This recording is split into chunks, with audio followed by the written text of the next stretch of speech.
All right, we've talked about quotes, we talked about scripts, we talked about meeting with clients, we've talked about how to assess clients. Today on this podcast, we're going to talk about how to write a quote.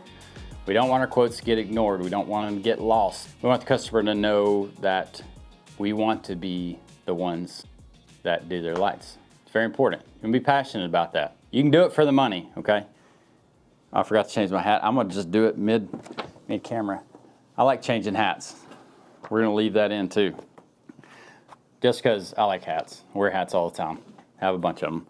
We be genuinely want to brighten people's lives and provide joy for them. And if that is true, your joy will come across. Be joyful about a joyful business. Then the customer's going to be more likely to actually look at your quote because you're excited about it. Man, excitement is contagious. If you get excited, other people will get excited. Try getting on a subway or a city bus and just start laughing uncontrollably. Other people will start laughing. It is contagious. Okay, writing a quote that they're actually going to read. But first of all, before we start talking about writing the quote, the last episode we kind of went through what we do the quote on, and that's jobber. Our first real quote, let me walk you through this. We'd go meet with a customer. I'd take notes in my notepad. I'd literally draw their house out on a piece of paper, just the ridge line, like that. And I would I would take a rolling measuring wheel and roll out these lines on the ground. Write it on here. We were giving people like 3 options. So there would be like the front of the house, the side of the house, and the other side of the house. And the measurements, we would put that in a Word file with all the details of our company and all the procedures and guarantees and stuff. This was the first one. We came up with this whole long process. It was like a 3 or 4 page document. Then we would put their information into QuickBooks. And then we would also have pictures. I'd take pictures of the house and draw on the pictures. So there was 3 different documents for every potential customer. Each quote, not including the time that we met with the customer, was taking about 1 hour and 20 minutes. That's no joke. That's not counting meeting the customer, right? If we met with the customer for 30 minutes, 20 minutes, and then another 1 hour and 20 to 1 hour and 30.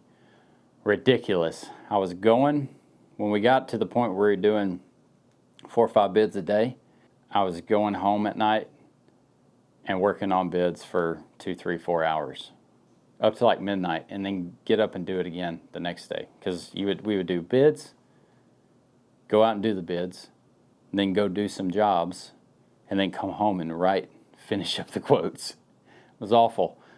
Jobber has hands down been the best customer scheduling quote system that I've ever used. Links in the description if you want to use it.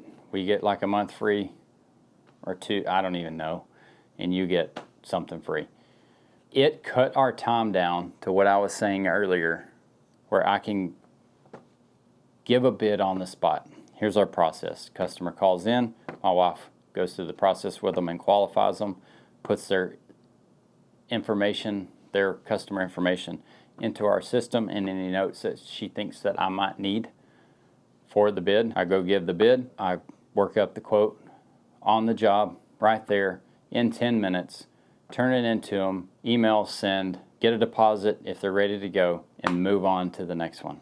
And I'll go through in detail how to set up your jobber to be the most efficient so that you can do things like that. You don't want to get bogged down by creating quotes that take too long. And a lot of people will say, I've heard a decent amount of business owners use programs that you can resize and put actual lights on their house and show them what it looks like. And it's a great tool, but it takes too long right now. At some point in the next couple of years, there's going to be some AI stuff out that it's going to make it a lot easier. But I won't sacrifice a 10-minute quote for an hour quote. Not at this point. There's too many other things to do. And if you're confidently selling, that's going to come across, and you're going to get the job by doing a good job explaining to your customer and setting the expectations for your customer and being excited in front of your customer that they're going to trust you.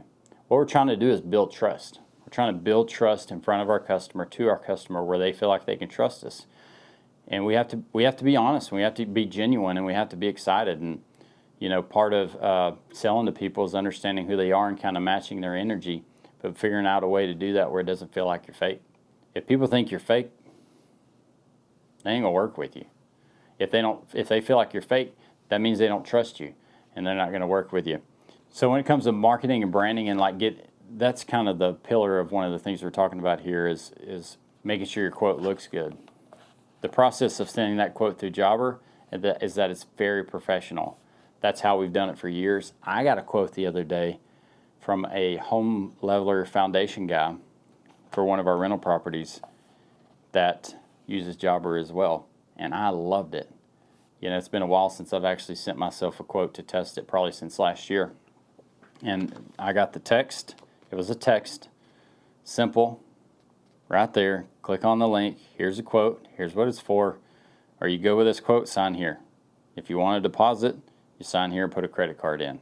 Very simple. Had his business logo on the top. Everything was defined. It was clear. It asked for a commitment from me, and easy, professional. I already knew the guy. I already trust him, and his quote system's good too. Nice and simple. A few things to incorporate in your quote is like the line items that you have in Jobber or whatever system that you're using just need to match up with how you explained it to the customer. Say you're doing a purchase the first year, and then so you're selling the materials to the customer the first year, and then price drops the next year. Then put that in there. Put those details in there. Be clear and defined. If you have certain guidelines that you want them to keep about, this price is good for this amount of time. If it's more than 30 days after your original quote, please call us back to get another quote. Prices may have gone up for materials or whatever. Just make sure that all that is lined out. Quote the different line items. If they want roof lights, you do have a roof lights. And then if they want minis on trees, we'll do that. Tree lights, whatever. Stake lights. We call them stake lights. People call them ground lights. But that's just the ones that you outline flower beds or grow around stuff with on the ground. Jobber also will allow you to follow up without you having to remember to follow up. It will automatically send, based on the settings that you set up, a follow-up. And that takes a lot of pressure off of you, because we do occasionally get jobs on follow-up. They're not that often, but we do. If we get 1 out of 15 jobs on follow-up, or 1 out of 10, well, that's 1 out of 10 that you wouldn't get, that we wouldn't get on follow-up. All right, next episode. Exciting. We're going to talk about getting your hands dirty, how to prep for your first install. If you need materials, lawnandlight.com. That's how we get to do these things. There won't be any ads, commercials. Remember, love God, love others, and let your work reflect that. We'll catch you on the next one.